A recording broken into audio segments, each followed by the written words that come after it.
there they are. Hello. What's going on, man? Danny, I like the streaks in the hair. Is that something new? It's He's struck by lightning. yeah, I got I wish. No, I don't wish. It was a little product of COVID insanity. He's an I hear you. expert. Got to change it up. In fact, my hair looked almost the exact same as far as just length is concerned back last March, believe it or not. I never would have guessed. It looks Yeah. great on you now. Thanks. Wow. I appreciate it. You know, the grays, it gets to a certain point where when you get it too long as an older dude like me, you look like the mad professor from Back to the Future. It's just not a good look, right? It's not a good Iconic. look. Jake and Danny from Greta Van Fleet, thanks so much for joining me today, man. So nice to be able to have a bit of a redo on this damn interview. The last time we spoke, you guys were at a hotel in Los Angeles somewhere with really patchy internet connection. And the whole video was just mired by audio issues. And it was one of the very first video interviews that I ever did with a band.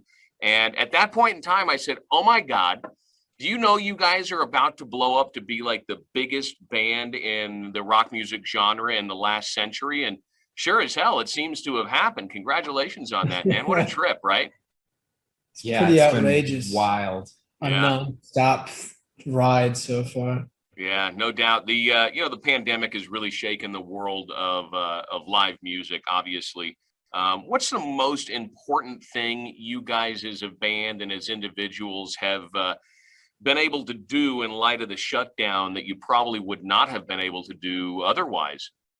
Yeah, I mean, this year in a very particularly strange way has been sort of double-edged sword in a way. I mean, on one side of the blade, you've got the lack of live shows and touring, which for us, especially being a band that's really, I suppose, the ethos or the core of what we do, at the very form of what we do is play shows. We're a very live band, and touring is a big part of what we do.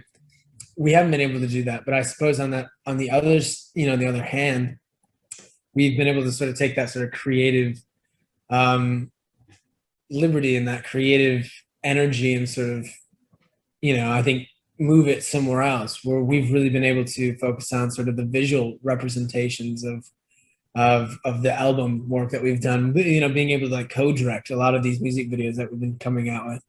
And I think, curate a lot of what we've done in the last 3 years. And I mean, the Battle at Gardens Gate, the album was done probably around pretty much in its entirety was done around last summer. And so as soon as the pandemic, had really, set in, we went and started writing a new record. And I suppose this is on the positive side of things where we came back from the countryside and we had 2 more songs.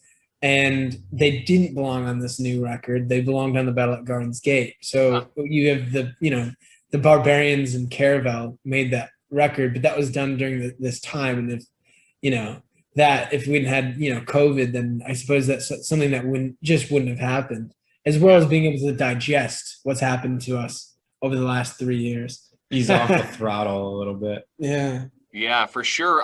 Lyrically, where does most of the inspiration come from? Is it, are you guys big readers of fiction or nonfiction in your downtime? Or, where do you get the inspiration for some of these lyrics that are so different than, your typical, rock band, rock music? It comes from a lot of places. We definitely were brought up with literature as far as film and music and so a lot of it definitely comes from that sort of inspiration of, we love to write and we love to create. Mm-hmm. But I would say, like this album as a whole is kind of a timestamp of where we are currently. And right. Lyrically, I'd say a lot of it has to do with what we've done in the last couple of years, especially being able to confirm that during the pandemic, having all this time to reflect and sort of think about what has actually happened, because you don't get that, you're not allotted that opportunity on tour in the midst of all of it. Yeah, I mean, I guess you can kind of see that in the dynamics of the album too. It's from what we've seen, like Danny says, a lot of that sort of informed the lyrical aspects, because it's not all roses out there, when you go up on stage after show's over and someone's cleaning the floor and they find a piece of food and eat it, because that's Wow. that's poverty. That's there's hunger in the world. I think a lot of that stuff really was a story we wanted to be able to tell on this album. Yeah. Jake, at your level in your career, and you too, Danny, are you guys relatively sheltered as far as, other business people around, or do you still get out and have some personal life? And how often do you get recognized, going to the damn grocery store? Do you live in a small enough community that, no real big deal? It kind of really, on tour especially, it happened very often, and a lot of that is because you're playing in these areas and everyone knows you're going to be in these areas at this time because you have a tour schedule, and but especially since the pandemic, when we're all living this domestic sort of lifestyle, the main goal was to stay indoors, and you kind of realize no one really was. It was a ghost town. It was kind of scary around here a lot of the time. It was just this off-putting sort of environment. So at least this last year, it hasn't happened a whole lot, and you can't attribute it to anything but the situation that the world is in at the moment. But the hair doesn't help the situation. That's for damn sure. It's been nice. It's been peaceful. Pull it all back, get the ball cap on. Different person, yeah. No doubt. Let's talk a little bit about your brilliant singer, Josh, having such a huge range. Back prior to the shutdown, did he ever find it tough to tour and play night after night with how much effort and how he just pounds every single night? Was that ever a challenge? Yeah, I mean, with his style of singing in particular, it's not someone going and sitting on a lazy chair and smoking a cigar. There's a lot of involvement in executing the type of, I guess, athleticism it takes to sort of sing like that. Yeah. And I think initially we found the routine, but before that it was pretty it's pretty brutal. It was, but he's, I guess, extremely resilient, because there's only been a handful of shows we've had to cancel because something wasn't right here that he needed a break. But yeah. Does he ever have a vocal coach go out on the road with you guys, or is that part of his background? Did he have a lot of formal training? His background didn't involve any formal training at all. A lot of it was just, God-given sort of learned sort of thing. And, but he did actually see a couple people every once in a while, just as sort of a checkup, like, hey, am I really screwing myself over right now? And there are always techniques you can learn, even drumming, like certain postures, and it's just these little subtleties that you can kind of learn. And I think over the years, he's kind of gotten a great grasp on how to, put out as much as he wants, but also allow him to preserve, because he wants to be doing it forever. Yeah.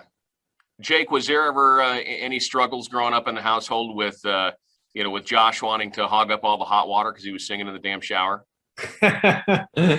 Yeah, exactly. That on top of having 4 siblings and having a water heater that was the size of a pea, maybe. Yeah. It's it was great. I think that. Go ahead. Sorry. I was going to say, I want to kind of, and I don't want to keep your time too long, because I know you've been doing a myriad of these things. I think I'm your last call of the day, but I do want to touch on Sam. I knew Sam as a killer bassist from the first album, and his ability to rip up the keyboards on the Battle at Garden's Gate is phenomenal. Which instrument for him was first? Was it keyboards or bass guitar, or did all you guys start by learning keys first? It was actually bass guitar for Sam. Okay. He kind of, they had a few keyboards lying around the house, but their father had a bass guitar, and he played guitar, and he had this. Yeah. And Sam has a lot of their dad in them. And Sam is so intellectually intelligent and just a smart human being. And, it wouldn't surprise me if he could learn the fiddle in a couple of days, type of situation. He's so, and the keys are very much, everything's in front of you, and there's a lot of mathematics involved, when you're teaching yourself. And it was something that he drew a personal connection to very early on. And I know he was particularly proud of the fact that he was able to showcase that on this album. In the train. Yeah. Are you guys at home right now? Where are we at in your? We're at home in East Nashville. Oh my God! Wow, what a trip, man! So I guess the train tracks are close by.